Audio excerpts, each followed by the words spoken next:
ऐसी घटनाओं से बैंक की विश्वसनीयता पर प्रश्न चिन्ह रहता है।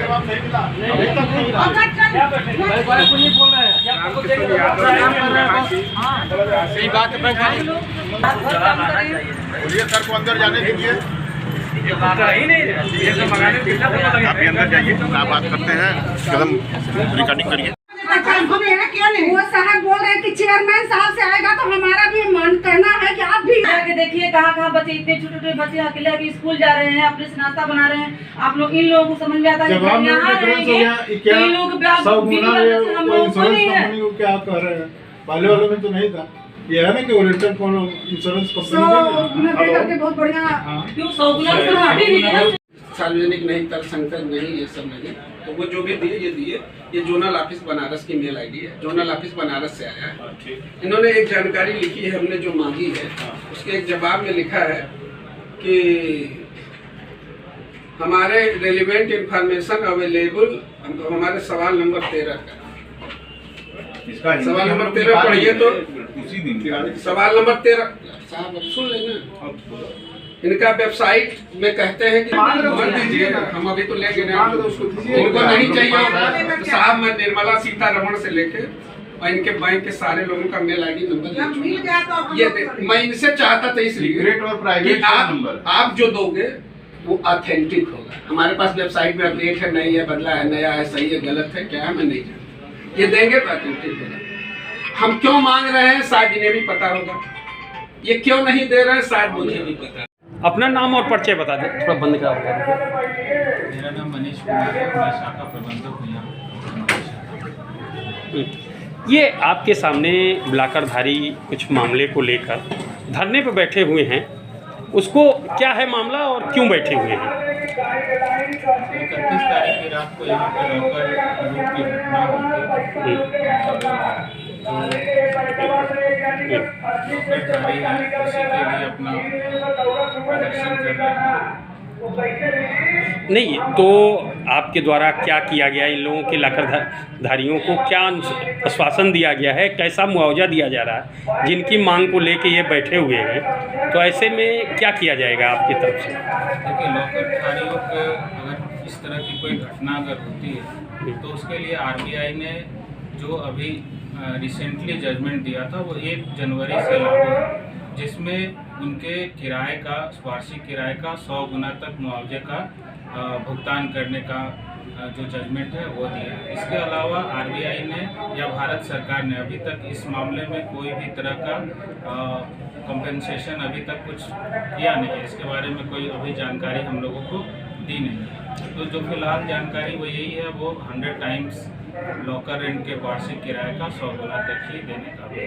तो वो 100 गुना कितने दिन में देने तक का है? सर, ये 100 गुना जो है वो 6 महीने के का अंतराल हम लोगों के पास है, मतलब 6 महीने का पीरियड है। 6 महीने में ये पेमेंट होगा। तो क्या आपकी बैंक में एक फर्जी चेक से भुगतान भी करा दिया गया? इस तरह की व्यवस्थाएं समझ में आ रही है। फर्जी चेक से भुगतान नहीं किया गया है।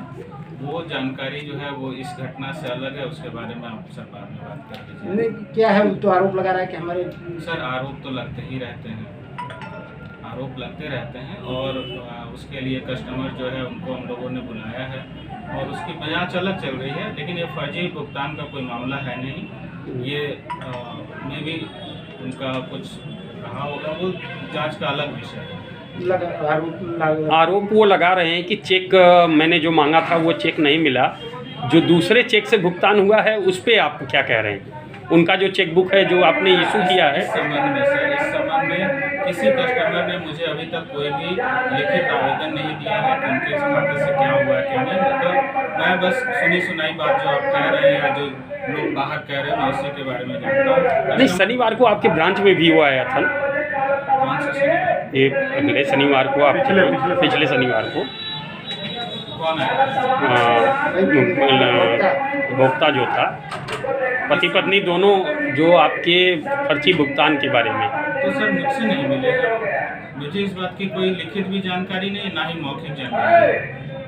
इन क्या किया जा रहा है इस समय और कैसे धरना समाप्त कराने का प्रयास करेंगे? सर, धरना समाप्त कराने का इनका क्या जो मांगे हैं वो हम लोग इनकी मांगों को लेकर के रख रहे हैं और जो इनको जानकारी चाहिए, ठीक है, बैंक ने समय समय पे इनको जानकारी दी भी है, आगे भी देती रहेगी और अभी इनका जो भी रिक्वेस्ट है वो हम लोग एक्सेप्ट कर रहे हैं। उसको हम लोग प्रतिवेदन बना करके अपने उच्च अधिकारियों को भेज देंगे और जो भी जवाब आएगा उनसे इन लोगों को वाकिफ करा दिया। इनके धरना प्रदर्शन से आपके बैंक पर कितना प्रभाव पड़ रहा है अब तक?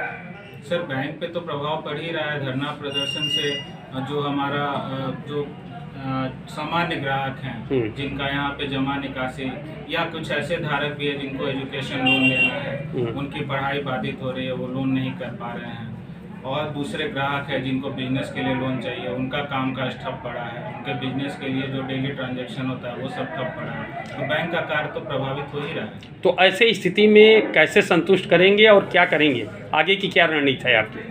आगे की रणनीति सर यही है हम लोगों की, हम लोग इनसे रिक्वेस्ट कर रहे हैं कि आप शांतिपूर्ण धरना प्रदर्शन करें, जो हमारे ग्राहक हैं उनको आने दें, उनका कामकाज ये करते रहें, बाकी हम लोग इनके साथ हैं, हमेशा रहेंगे। ये जिस फोरम पे हम लोगों को ले जाना चाहें हम लोग चलने के लिए तैयार हैं और हम भी ये चाहते हैं कि सरकार जो है वो इस मामले में कुछ अपना ये करे, इनका संज्ञान ले और कोई उचित हम लोगों को भी दिशा निर्देश दे और इन लोगों को भी जो भी इनकी मांगे उनको सुना जाए। उपभोक्ताओं का कहना है कि 100 गुने जो आपके द्वारा गाइडलाइन दिखाई जा रही है उसमें उनकी पूर्ति नहीं हो पा रही है, तो ऐसे स्थिति में आपके द्वारा कुछ पहल की जा रही है उन भुगताओं के लिए? सर हम लोग सरकारी बैंक हैं, सरकार के दिशा निर्देशों से गाइड होते हैं और आरबीआई जो हम लोगों को दिशा निर्देश देती है वैसे गाइड होते हैं, तो सरकार इस मामले में भी अगर गाइड हम लोगों को करेगी तो हम लोग उस दिशा में आगे बढ़ेंगे।